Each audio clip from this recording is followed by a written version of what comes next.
Hey guys, this is Veer. Welcome to Doubtless Class. क्या आपको भी मैथ से डर लगता है? कि आपकी जिंदगी में भी मैथ ने अपना भय बना कर रखा हुआ है? तो अपना मोबाइल उठाइए, YouTube खोलिए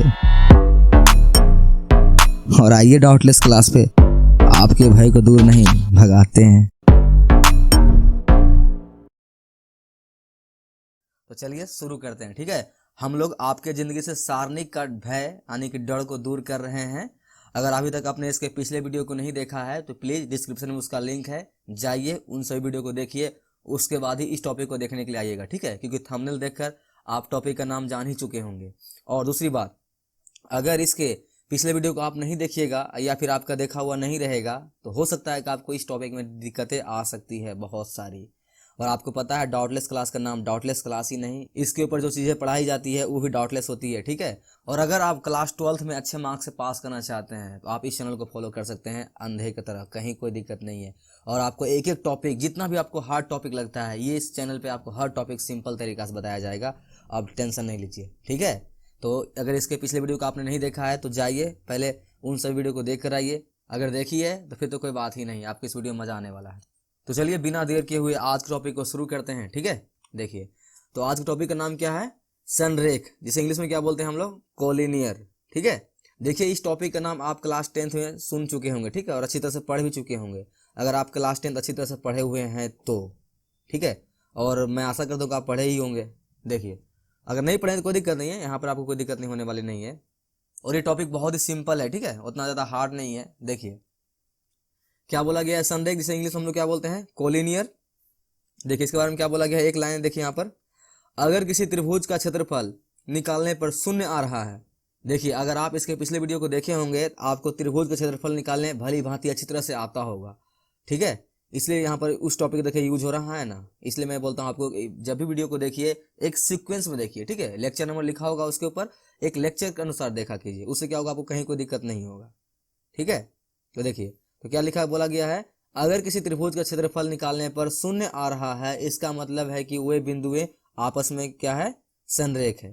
ठीक है, देखिए इसका यहाँ पर एग्जाम्पल दिया गया है, जैसे कि देखिए नीचे पे एक और बातें लिखी हुई है, उसको भी देख लीजिए। जब भी कोई प्रश्न में बिंदुओं को संरेख सिद्ध करने के लिए बोला जाए तो त्रिभुज का क्षेत्रफल निकाल दीजिए, और अगर क्षेत्रफल शून्य आता है तो ये बिंदु क्या है? संरेख है। देखिए कितना सिंपल और आसान है, जस्ट लाइक पिछला टॉपिक जो हम लोग पढ़े थे उसी से रिलेटेड ये टॉपिक भी है। ठीक है, बस क्या निकालना है हमें इसमें? त्रिभुज का क्षेत्रफल। हम लोग पिछले टॉपिक में यही पढ़े थे, त्रिभुज का क्षेत्रफल निकालने सीखे थे। ठीक है, और इसमें भी हम लोग को क्या निकालना है? त्रिभुज का क्षेत्रफल ही निकालना है। बस यहाँ एक बात क्या है जो हमें याद रखनी है और ध्यान पर रखनी है कि त्रिभुज का क्षेत्रफल निकालने पर उसका क्षेत्रफल क्या आना चाहिए? शून्य आना चाहिए। ठीक है, त्रिभुज का क्षेत्रफल निकालने पर क्या आना चाहिए? क्षेत्रफल उसका शून्य आना चाहिए। ठीक है, देखिए यहाँ पे देखिए वही बात लिखा गया है, शून्य। तो सिंपल से हम लोग इस टॉपिक में भी क्या करेंगे, दिए गए त्रिभुज का जो भी क्वेश्चन रहेगा उस क्वेश्चन को क्या करेंगे हम लोग, एक त्रिभुज का क्षेत्रफल ग्रुप में अरेंज कर देंगे। वो हम लोग अच्छी तरह से करने आ चुका है। अगर क्षेत्रफल 0 आ गया तो हम लोग नीचे सीधे क्या लिख देंगे कि दिए गए बिंदु आपस में क्या है? संरेख है। ठीक है, इसका एग्जाम्पल देख लीजिएगा थोड़ा सा। अभी मैं इसके ऊपर बहुत सारे क्वेश्चन नहीं करूंगा, ठीक है, टेंशन नहीं लीजिए। फिर भी एक नजर देख लीजिए क्वेश्चन किस टाइप से आपको इस टॉपिक से पूछ सकता है। देखिए क्वेश्चन में क्या दिया गया है कि दर्शाएं कि बिंदुएं 2,5, -5, -2 और -1,2 संरेख है। ठीक है, सिंपल सी ये इस तरह से आपको क्वेश्चन दिया हुआ रहेगा। बस इसी में क्या करना है आपको, इसका क्षेत्रफल निकाल देना है। ठीक है, और इसका क्षेत्रफल निकालने पे क्या आना चाहिए? शून्य। ठीक है, त्रिभुज का क्षेत्रफल निकालना है। बस हम लोग क्या लिख देंगे कि दिए गए बिंदु क्या है? आपस में संरेख है। बस ठीक है, सब आपको इसी टाइप से क्वेश्चन मिलने वाली है। ठीक है, आई होप आपको इसके थ्योरी समझ में आ गया होगा इस पॉइंट का। ठीक है, इस टॉपिक का जो थ्योरी है संरेख का, जिसे हम लोग इंग्लिश में कोलिनियर बोलते हैं, इसका थ्योरी आपको समझ में आ चुका है या आ गया है? मैं एक बार फिर से रिपीट करता हूँ। क्या हम लोग पिछले वीडियो में जो टॉपिक देखे थे त्रिभुज का क्षेत्रफल, इसमें भी जस्ट वही अप्लाई होने वाला है कि सिंपल से जो बिंदु हमें दी हुई रहेगी उसका क्या निकाल देंगे? क्षेत्रफल निकाल देंगे। और क्षेत्रफल निकालने पे उस त्रिभुज का क्या आना चाहिए? शून्य आना चाहिए। अगर शून्य आता है तो हम लोग सीधे क्या लिख देंगे उसके नीचे कि दिए गए जो बिंदुएं हैं आपस में क्या है? संरेख है। और अगर क्षेत्रफल निकालने पे वो क्या आवे? शून्य नहीं आवे तो हम लोग सीधा नीचे क्या लिख देंगे? दिए गए बिंदु आपस में संरेख नहीं है। तो बात खत्म। ठीक है, ज्यादा हार्ड नहीं है और ना ही ज्यादा हमको इस वीडियो को लंबी खींचनी है। आपको इतनी सी बातें समझ में आ गई है ना, तो हम लोग आगे चलते हैं। ठीक है, देखिए सीधे एग्जाम्पल करते हैं। देखिए तो फर्स्ट एग्जाम्पल क्या है, दर्शाएं कि बिंदु ए 2,5 जो भी मैंने भी बताया था कि क्या है, संरेख है। सिंपल सी संरेख का क्या नियम होता है, इसको क्या कीजिए, इसका त्रिभुज का क्षेत्रफल निकाल दीजिए और वो क्या आना चाहिए, उसका मान 0। तो हम लोग निकालना शुरू करते हैं, आपको अच्छी तरह से निकालना आता है। ठीक है, देखिए चलिए, तो उसके लिए क्या करना पड़ता है हमें, इसको पहले एक त्रिभुज बना लीजिए। ठीक है, एक त्रिभुज बना लीजिए पहले। चलिए ये रहा त्रिभुज, ठीक है, ये रहा आपका त्रिभुज। इसका नामांकन कर दीजिए ए बी सी, और इसके दिए गए जो निर्देशांक है, ठीक है, जो शीर्ष है इसको लिख दीजिए। क्या है, फर्स्ट 2,5 और सेकंड क्या है -5 -2, और थर्ड क्या है -1, 2। ओके, ठीक है। अब इसका क्या निकालना है, क्षेत्रफल। तो हम लोग निकालना है, भी करता है डेल्टा बराबर, आपको पता है क्या, 1/2 लगाना पड़ता है, और एक क्या लगाना पड़ता है, डिटर्मिनेंट, और इनके शीर्ष को क्या करना पड़ता है, हमें अरेंज करना पड़ता है। देखिए मैं इतना विस्तार थोड़ा सा इसलिए बता दे रहा हूँ ताकि जिन लोगों ने पिछले वीडियो को नहीं भी देखा होगा तो उसको भी समझ में आ जाए। ठीक है, बस 1/2 लगा दीजिए। आपको पता है कि हम लोग त्रिभुज का क्षेत्रफल निकालने के लिए 1/2 का उपयोग करते हैं। ये लोग हम लोग बचपन से ही फॉर्मूला पढ़े हैं, 1/2, ये पढ़े नहीं फॉर्मूला ये वाला, 1/2 गुना आधार गुना शीर्षलम। ठीक है, ये लोग हम लोग क्या कर रहे हैं, बचपन से पढ़ते हुए आ रहे हैं। ठीक है, उसी तरह से तो इसी सूत्र का लिए 1/2 याद रख लीजिए इस तरह से। ठीक है, बस हो गया। अब इनके शीर्ष को क्या करेंगे, हम लोग एक डिटर्मिनेंट ग्रुप में अरेंज कर लेंगे। कर देते हैं, फर्स्ट का लिखना है, देखिए फर्स्ट शीर्ष कितना है 2, लिखेंगे 2 5। सेकंड कितना है -5, यहाँ -2, और थर्ड क्या है -1 और 2, और बाकी आपको पता है कि जो खाली स्थान बचता है उसमें कितना हम लोग भर देते हैं 1, तो 1 1 1। इसको पैक कर देते हैं। चलिए जी, ये आपका हो गया। ठीक है, अब बस इसका क्या करना है, हमें क्षेत्रफल निकालना है, यानी कि इसको हल करना है, और इसका कितना आना चाहिए आंसर, 0 आना चाहिए, तभी जाके वो पॉइंट क्या होंगे आपस में कोलिनियर। तो चलिए शुरू करते हैं। चलिए यहाँ पर देखिए डेल्टा डेल्टा ही रहेगा। ठीक है, पता है आपको इसके अंदर वाले को सॉल्व करना है हमें। चलिए तो सॉल्व करते हैं अंदर वाले को। देखिए ये डिटर्मिनेंट है, और आपको मैं हर वीडियो में चिल्ला चिल्ला कर बता रहा हूँ और सिखा दिया हूँ डिटर्मिनेंट को सॉल्व करने का, तो मैं यहाँ उतना माथापच्ची नहीं करूँगा, मैं डायरेक्ट बनाऊँगा। ठीक है, चलिए तो अगर नहीं फिर भी आता है आपको तो देख लीजिएगा ध्यान से। देखिए यहाँ पर कितना रहेगा 2, आपको पता है कि हम लोग इसके रो वाइज करेंगे, तो पहले 2 लेंगे, फिर 5 लेंगे, फिर 1 लेंगे। ठीक है, तो 2 वाइज लेंगे, तो ब्रैकेट लगाइए, उसके बाद इसको क्रॉस मल्टीप्लाई कीजिए, कितना आएगा ये, इसको क्रॉस मल्टीप्लाई कीजिएगा तो -2, इस साइड मल्टीप्लाई कीजिए, कितना आएगा -2।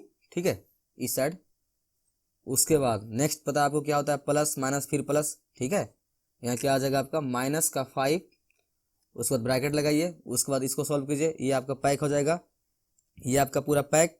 इसको क्रॉस मल्टीप्लाई कीजिए, -5 फिर लगाइए माइनस, इसको एक गुना कीजिए, देखिए ये -1 से गुना कीजिएगा आप, 1 में कितना आएगा -1, और यहाँ पे खुद का एक माइनस आ रहा है। ठीक है, डिटर्मिनेंट का, तो दोनों मिलकर क्या हो जाएगा प्लस। इस बातें का ध्यान रखिएगा। ठीक है, इस बात से, नहीं तो आपका गलती हो जाएगा माइनस प्लस में। उसके बाद 1 को लेना है, तो लिखिए यहाँ +1। नेक्स्ट, ये तो खत्म हो गया। अब देखिए ये लीजिएगा तो ये बचेगा। ठीक है, तो मल्टीप्लाई कीजिए क्रॉस, क्या आएगा 5 दूना 10। ठीक है, 5 दूना ऐसे मल्टीप्लाई करना है ना, इस तरह से, इस तरह से 5 दूना 10, तो -10 बीच में लगाना है, फिर माइनस, इधर से मल्टीप्लाई कीजिएगा। देखिए इसका माइनस यहीं पे खत्म हो गया, क्योंकि 1 गुना 2 2 आएगा, और माइनस माइनस क्या हो गया प्लस, खत्म हो गया इसका माइनस यहीं पर। ठीक है, लेकिन यहाँ पर जो डिटर्मिनेंट के माइनस होता है वो रह जाएगा। ठीक है, ये बात याद रखिएगा, नहीं तो ये क्या होता है, बच्चे बहुत ज़्यादा गलती करते हैं इस टॉपिक में। और इन चीज़ों से, अगर जिसको चिन्ह के बारे में नहीं पता है ना, माइनस प्लस के बारे में, असंभव है, मैथ सीखना क्या आपके लिए असंभव है। ठीक है, इसलिए अगर आप क्लास 12th में पढ़ रहे हैं तो मैं यह मान के चलता हूँ कि आपको माइनस प्लस का नॉलेज बहुत अच्छी तरह से है। ओके, अगर नहीं है तो आप नीचे कमेंट कीजिए, मैं इसके ऊपर भी एक वीडियो बना दूंगा अच्छी तरह से, एक वीडियो बना ही दूंगा मैं। ठीक है, माइनस प्लस के बारे में। चलिए फिलहाल इसको देखिए अभी। चलिए delta equal to, next line क्या होगा 1/2 का 1/2 ही रहेगा। ठीक है, ब्रैकेट लगाइए, अंदर वाले को सॉल्व कीजिए, देखिए बाहर 2 के 2 ही रहेगा, गुना, ये कितना आएगा माइनस माइनस प्लस, तो माइनस कितना आएगा 4। नेक्स्ट यहाँ कितना आएगा -5, गुना कीजिए, यहाँ कितना आएगा ये, देखिए माइनस प्लस माइनस होता है, कितना बचेगा -4, ठीक है। उसके बाद यहाँ कितना होगा +1, उसके बाद गुना, ये माइनस माइनस क्या हो गया प्लस, तो 10 दूनी कितना होगा -12, ठीक है। ब्रैकेट पैक कर दीजिए। नेक्स्ट डेल्टा बराबर यहाँ क्या हो जाएगा आपका 1/2, ठीक है। ब्रैकेट क्या आएगा आपका ये -8, उसके बाद ये माइनस माइनस क्या हो गया +20, उसके बाद ये कितना आएगा आपका ये -12, ठीक है। ब्रैकेट नेक्स्ट डेल्टा बराबर 1/2 का 2 हो गया। अंदर वाले को सॉल्व कर लीजिए। देखिए यहाँ पर अब -8 में से घटेगा ये 20, कितना बचेगा 12, और देखिए चिन्ह 20 का बड़ा है इसलिए प्लस आएगा, और प्लस कितना है -12, ये दोनों क्या हो जाएंगे खत्म। यहाँ से 1/2 और इनका मान कितना हो जाएगा 0, ये भी आ जाएंगे आपका क्या 0, और यहाँ से आपका क्या आ गया लड्डू, क्षेत्रफल आ गया त्रिभुज का, ठीक है। और कोलिनियर का नियम यहाँ देखिए ध्यान से, यही कहता है क्या, अगर किसी त्रिभुज का क्षेत्रफल निकालने पे शून्य आ रहा है, इसका मतलब है कि वे बिंदु आपस में क्या है संरेख है। तो हम लोग यहाँ पे दावे ठोक के कह सकते हैं क्या, ये जो बिंदुएं दिए गए हैं, जब हम लोग इनका क्षेत्रफल निकालें एक त्रिभुज बनाकर, तो इनका मान क्या आ गया है 0। इसका मतलब क्या है कि ये बिंदुएं आपस में क्या है संरेख है। ओके, तो लिख दीजिए इसके नीचे में। देखिए नीचे जगह नहीं है, मैं यहाँ लिख देता हूँ, पेन चेंज करके लिख देता हूँ, ठीक है, ताकि आपको देखने में कोई दिक्कत ना हो। ऐसा भी दिक्कत नहीं हो रहा होगा। फिर ये देखिए, देखिए क्या, चूंकि हम जानते हैं कि, ठीक है, चूंकि हम जानते हैं कि संरेख होने के लिए त्रिभुज के क्षेत्रफल, देखिए जो कंडीशन है वही लिख दीजिए यहाँ पर, त्रिभुज के क्षेत्रफल का मान 0 होना चाहिए, ठीक है, 0 होना चाहिए। और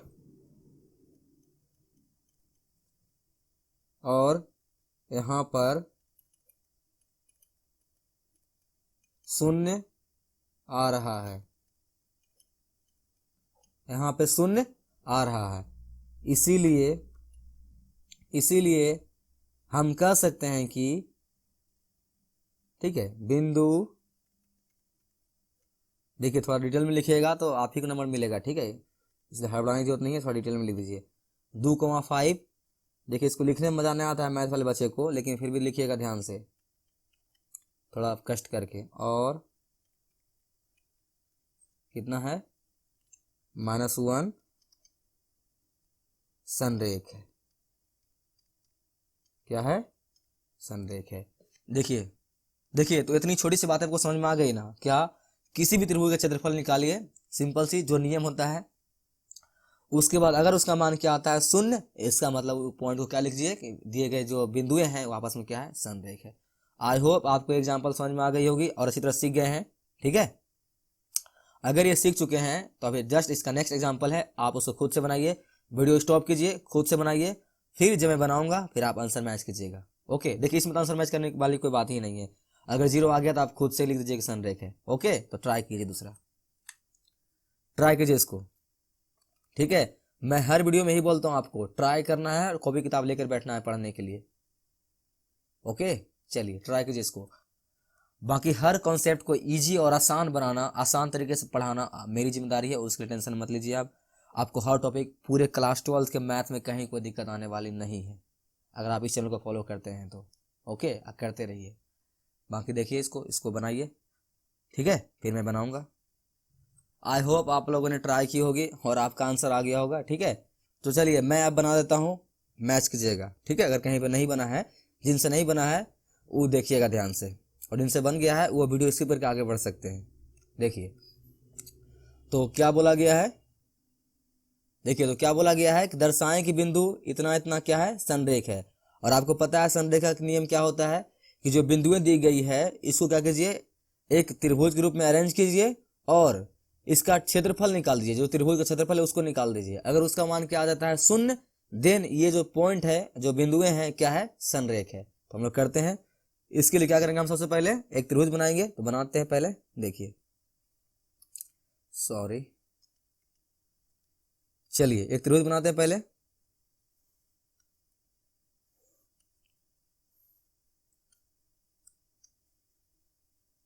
त्रिभुज थोड़ा खराब हो गया, ठीक है, हो गया। इसका नाम दे दीजिए ए बी सी, और इनके शीर्ष लिख दीजिए। देखिए फर्स्ट वाले कितना है, -3,2 लिख दीजिए, -3,2। सेकेंड कितना है, कितना है, -4 और -5 4, ठीक है। और सेकेंड थर्ड कितना है, -7 और -6, ठीक है। ये इनके शीर्ष हो गए। अब हमें इनका क्या निकालना है, क्षेत्रफल निकालना है, ठीक है, क्योंकि यही कहता है संरेख। और क्षेत्रफल निकालने पर क्या आना चाहिए, शून्य। तो पहले चलिए पहले क्षेत्रफल निकालते हैं और देखते हैं शून्य है कि नहीं है। तो क्षेत्रफल आपको निकालने आता ही है। डेल्टा बराबर क्या होता है सूत्र, 1/2, और जो शीर्ष जो दिए गए हैं उनको क्या लिखिए, एक डिटर्मिनेंट के रूप में अरेंज कर दीजिए। तो ऐसा ही करते हैं ना, हो गया। देखिए जिन लोगों को अभी तक समझ में नहीं आया है वो इसको ध्यान से देखिए, इस एग्जाम्पल को, ठीक है। जिन लोगों को इसके पिछले एग्जाम्पल में कुछ कमी रह गया होगा, कुछ एग्जाम्पल डाउट वगैरह होगा, इस एग्जाम्पल में वो क्या हो जाएगा, वो क्लियर हो जाएगा। अच्छा ध्यान से देखिएगा। तो देखिए देखिए, तो इसके फर्स्ट शीर्ष कितना है, -3 2, या लिखिए -3 2, और आगे कितना है, -5 -4, उसके आगे कितना है, 7 और -6, ठीक है। और आपको पता है कि जो एक जगह और जो बच जाती है उसमें हम लोग क्या भरते हैं, 1 1। तो यहाँ एक 1, यहाँ भी 1, यहाँ भी 1, ठीक है। इसको पैक कर दीजिए, ये हो गया आपका, ठीक है। ये आपका त्रिभुज का क्षेत्रफल निकलने के लिए तैयार है। अब हम लोग इसको क्या करते हैं, निकालते हैं। तो चलिए निकालिए। डेल्टा बराबर 1/2 के 2 ही रहेगा, ब्रैकेट लगाइए। अब यहाँ पर क्या है, डिटर्मिनेंट को सॉल्व करना है। देखिए इस जो टॉपिक है ना, चाहे इसके पीछे जो टॉपिक था, आपको अगर दिक्कतें आ रही होगी, पता है आपको दिक्कत कहाँ आ रही होगी, इसके डिटर्मिनेंट के मान को सॉल्व करने के लिए। यही आपको करने अच्छी तरह से नहीं आता होगा। तो देखिए मैंने इसके इंट्रोडक्शन वीडियो में डिटर्मिनेंट को सॉल्व करने का अच्छी तरीका बताया है और अच्छे से बताया है। बहुत वीडियो लंबी भी है और आराम से बताया है, तो उसको जाके प्लीज देखिए, ठीक है। अगर आपको समझ में नहीं आ रहा है तो इसीलिए याद रखिए, आपको अगर ये हिसाब अभी जो मैं बना रहा हूँ इसको समझ में नहीं आ रहा है तो आपको ये टॉपिक समझ में, ऐसा नहीं कि आपको ये टॉपिक समझ में नहीं आ रहा है, ये टॉपिक तो आपको समझ में आ गया है कि त्रिभुज का क्षेत्रफल निकालना है, उसका मान क्या आना चाहिए, शून्य आना चाहिए, बस वो संरेख होंगे। ये टॉपिक सिंपल सी है, लेकिन मैन है इसके डिटर्मिनेंट को सॉल्व करके मान को निकालना, वही आपसे नहीं हो रहा होगा, इसीलिए आपको ये टॉपिक भारी लग रहा होगा। इसलिए मैं बोल रहा हूँ क्या, आप इसके फर्स्ट वाली वीडियो को जाकर देखिए, उससे सीखिए अच्छी तरह से डिटर्मिनेंट को सॉल्व करने के लिए, उसके बाद फिर आपको टॉपिक आसान रहेगा।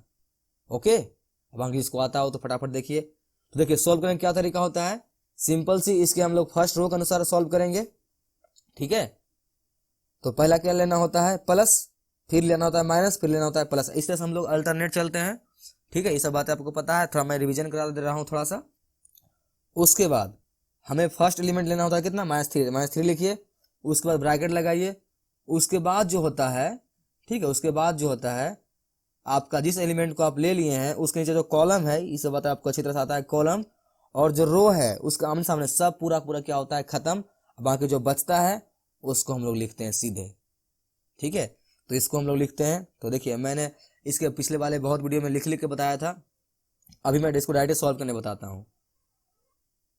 तो इसे मैं डायरेक्ट सॉल्व करने के लिए बताता हूँ, ठीक है, क्योंकि अगर आप इस वीडियो को देख रहे हैं तो आप एक डिटर्मिनेंट में एक प्रो लेवल का बन चुके हैं, आपको बेसिक सब कुछ क्लियर है, तभी आप जाके इस टॉपिक को देख रहे हैं।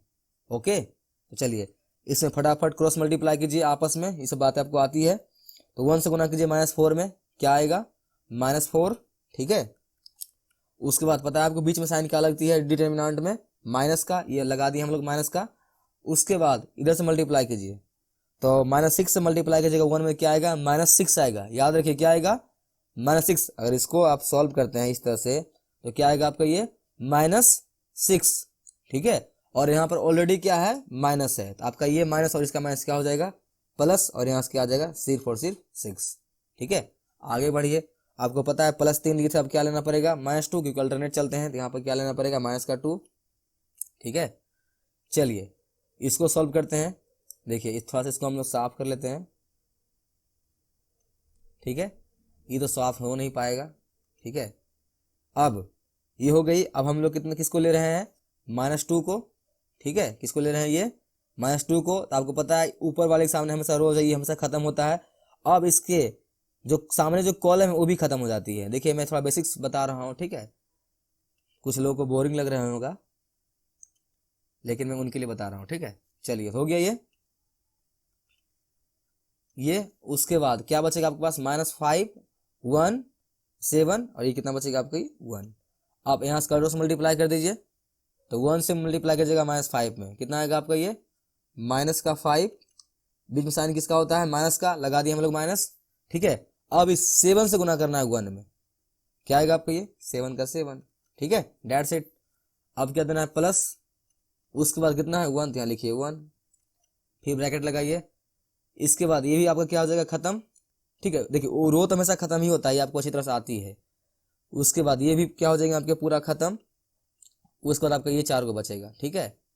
तो ये -6 से मल्टीप्लाई कीजिएगा 5 में, क्या आएगा ये 30 आएगा, ठीक है, क्योंकि आपका ये 6 बजे 30, देन बीच में क्या लगता है साइन माइनस का। उसके बाद देखिए इधर मल्टीप्लाई कीजिए, ठीक है।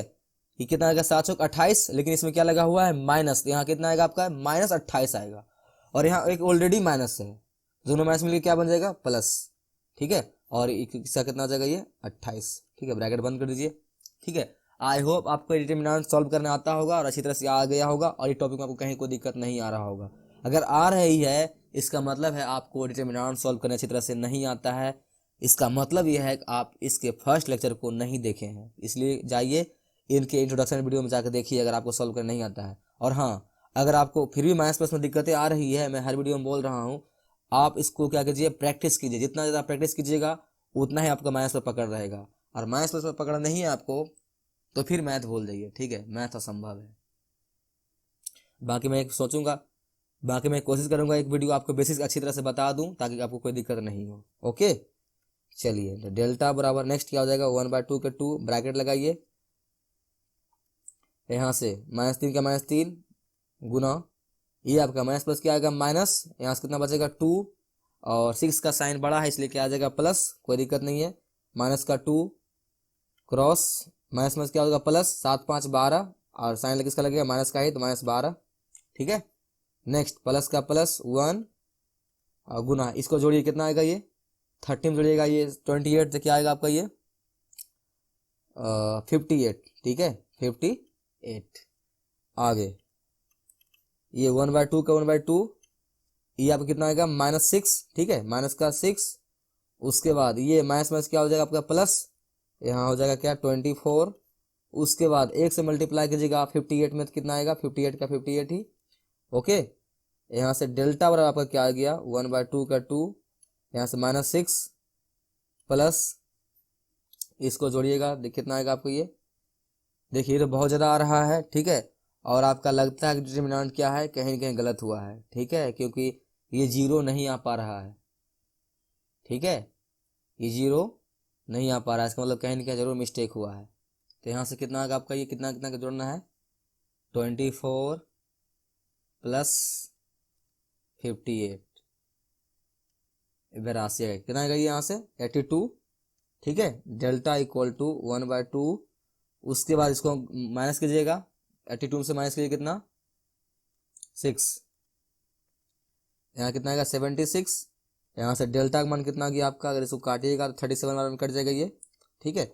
यहाँ से कितना गया आपका, यहाँ से कितना गया आपका 37 वर्ग इकाई इसका क्षेत्रफल। तो देखिए 0 तो इसका आया नहीं है, ठीक है, और यहाँ दर्शाने के लिए बोला गया था, ठीक है। ये क्वेश्चन शायद मेरे से गलती लिखा गया होगा, ठीक है। तो यहाँ पर क्या बोल दिएगा, इसका क्षेत्रफल जो है 0 नहीं आया है, इसका मतलब ये जो बिंदुएं दी गई है आपस में संरेख नहीं है, ओके। ये क्वेश्चन मेरे से गलती हो गया था, ठीक है, शायद गलती कैसे कहीं लिखा गया है, ये क्वेश्चन मेरे से लगता है गलती से कहीं कुछ लिखा गया है, माइनस पर छूट गया है, लेकिन फिर भी मेरे को क्या सीखने को मिला यहाँ से कि इसका क्षेत्रफल 0 नहीं आया है, इसका मतलब क्या है कि ये बिंदु आपस में संरेख नहीं है। तो यहाँ से हम लोग क्या लिख देंगे, देखिए अगर चाहते हैं आप, देखिए अगर आप चाहते हैं तो इतनी लंबी बातें आप लिख सकते हैं, ठीक है, लेकिन आप जब भी बनाइएगा तो उतनी लंबी बातें जरूर लिखना है आपको। मैं यहाँ डायरेक्ट क्या लिख देता हूँ, क्या बिंदु -3 2 ठीक है, -5 -4 और 7 -6 संरेख नहीं है। ओके, संरेख नहीं है। तो यहाँ से देखिए गलती ही सही, ठीक है, शायद क्वेश्चन गलती हो गया होगा कहीं पे, बाकी कैलकुलेशन तो कहीं गलती दिख नहीं रहा है। तो हमको इससे यही सीखने को मिला क्या, अगर त्रिभुज का क्षेत्रफल 0 नहीं आता है, इसका मतलब दिए गए जो बिंदुएं हैं आपस में संरेख नहीं, आपको सीधा सी बातें लिख देनी है। ओके, चलिए बाकी इस टाइप का जो क्वेश्चन रहेगा आपको दर्शाइए, इसमें 0 आएगा है आएगा, कहीं हमसे मिस्टेक इसमें हुआ है लिखने में इसलिए नहीं आया है। बाकी आपको उतना दिमाग नहीं लगाना है, नहीं आया तो क्या लिख देना है 0, ठीक है। बाकी इस टाइप क्वेश्चन में कभी जिंदगी में ऐसा नहीं होगा कि 0 नहीं आएगा, आएगा ही आएगा, क्योंकि अगर यहाँ दर्शाइए लिखने के लिए बोला गया है तो। ओके, चलिए